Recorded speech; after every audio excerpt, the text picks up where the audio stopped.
Good evening. Welcome to the Harvest Table. Thank you for joining me this evening as we continue our series on Pastor Appreciation Month, which is the month of October. Today, our prayer focus for our pastor is family time, and our scripture today is Isaiah 38:19.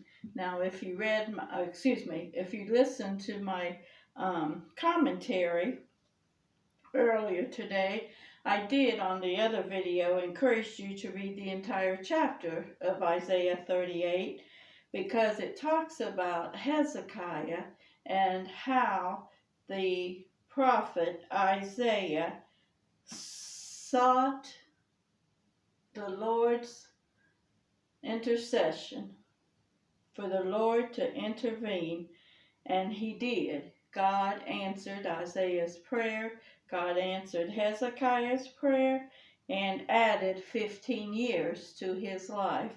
And so today we don't have kings and prophets like they had in the Old Testament, but we have pastors. And pastors can often be an intercessor for you and I and can really make a difference in our life. And of course, that's one reason we offer up appreciation to them in the month of October.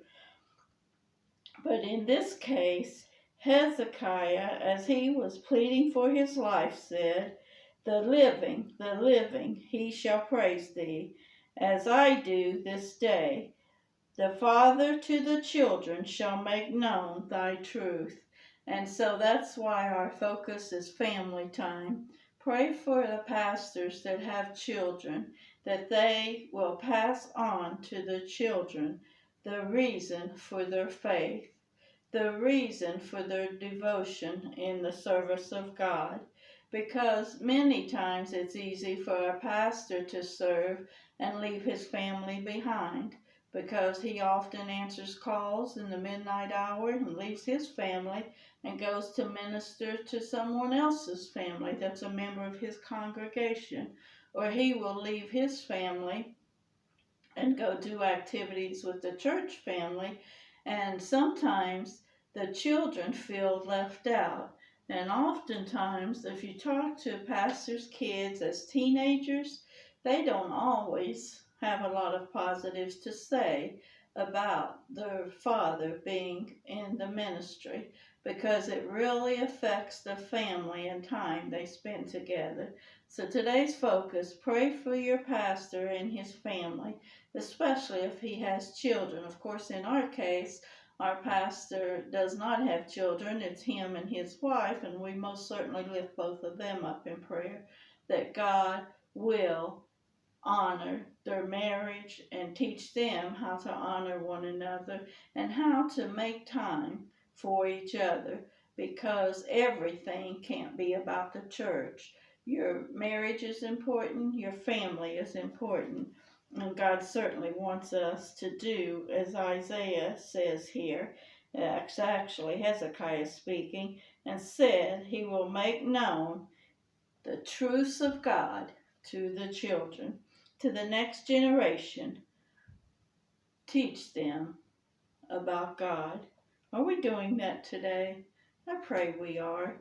And I want to tell you something why it's so important that we be instant in prayer. Romans 12:12. Rejoicing in hope, patient in tribulation, continuing instant in prayer. If there is one thing and one thing only you could do to help your pastor, it's be instant in prayer. Pastors need prayer continually, and they need praying people in the church. Your church needs you to pray. Your church needs you to be a prayer warrior. Pastors often get called with things that we don't even know anything about till much later, but sometimes in the midnight hour they're out at the hospital or somewhere dealing with an emergency with another person besides their family.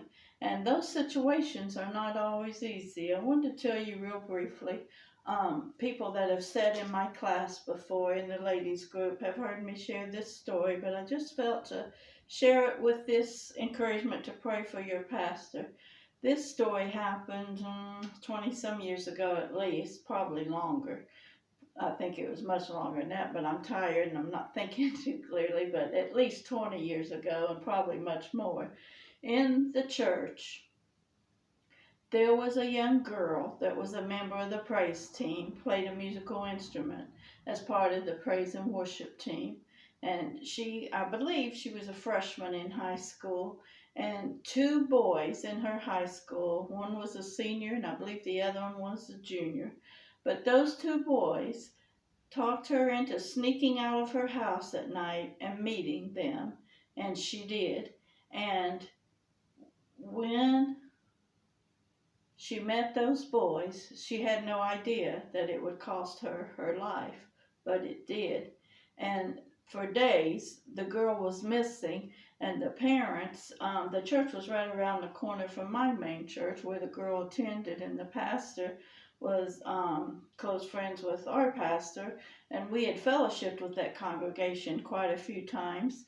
And so the families were connected, the church families were connected. And so the call came to pray for this girl. She's missing. The parents didn't know what had happened to her. And so we began to have prayer services at the church and come and gather together and pray for her family and pray for her to be found. Even if she was found dead, it would bring some closure to the mother and father if she was found, even in the worst of circumstances. So we began to pray. Days went by and news came that they had found a body in South Carolina. And sure enough, it was this girl, this young girl from the praise team, was found in the field. But part of the horrifying facts of that story was there was barely anything left to identify a body. They had assaulted that girl, raped her, and put a pipe bomb in her mouth and lit the pipe bomb. And there was very little remains left to find. And if I'm not mistaken, they ended up identifying her with dental records. But word came that a body had been found. And the church had a memorial service for her, of course, and we participated, and it was just a horrible, horrible time. And I didn't recognize it so much at the time because, of course, I prayed, and I was busy working at a school there, and of course my children were teenagers, and so my life was pretty full, and I didn't really reflect on what a burden that must have been for those two pastors to have to pray with this family, not knowing if their daughter was living or dead. Oh my goodness, how we should have been lifting up those pastors. And of course, I had no knowledge at that time of how important it is to constantly be in prayer, as the scripture says, instant in prayer, especially for your leaders. God had not even revealed the knowledge I have today about how vital that is at that point in my life. And so I wasn't doing that instantly, nonstop. I wish I was, but I wasn't. But hopefully, someone in the congregation was sensitive to that and was doing that. But now I know, because of that story and many others, I know how vital it is that we be instant in prayer for our pastor and his family. So, will you do that this week? In this entire month of October, will you be instant in prayer for your pastor and his family?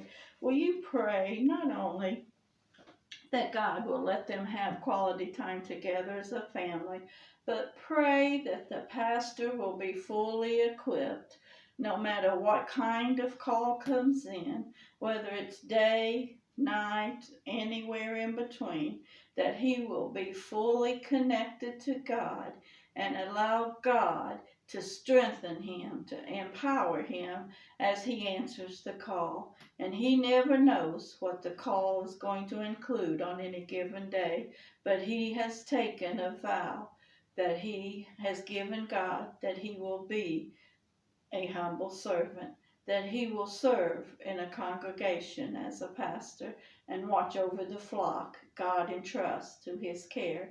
And it's not just a little thing. It's a major, major responsibility. And so today, reflect on this and reflect how you can pray for your pastor and his family. And if he has kids, when the day comes during October that you give gifts of appreciation to your pastor, include the family. If there's children involved, include maybe tickets to an activity that they can enjoy together as a family, something the kids would like, not just the adults. Even if it's simple treats, find out what the kids' favorite treats are and include them. Do something to help the pastor know that you appreciate him and his family. God will truly bless you. And I thank God He has given me this wisdom through the years to know how vitally important this is. You may be like I was at that time this happened those many years ago. You may not have ever considered how vital it is that you constantly are in prayer for your pastor and that you support your pastor and encourage your pastor. But thank God He does increase our knowledge, increase our wisdom, increase our awareness, and we can share what He teaches us with others so they too may know how vitally important this is. So pass this on. Pray for the pastor and his family. God bless you. Thank you for joining me. I'll see you tomorrow with another video that addresses ways we can encourage our pastor and express appreciation. Have a blessed evening.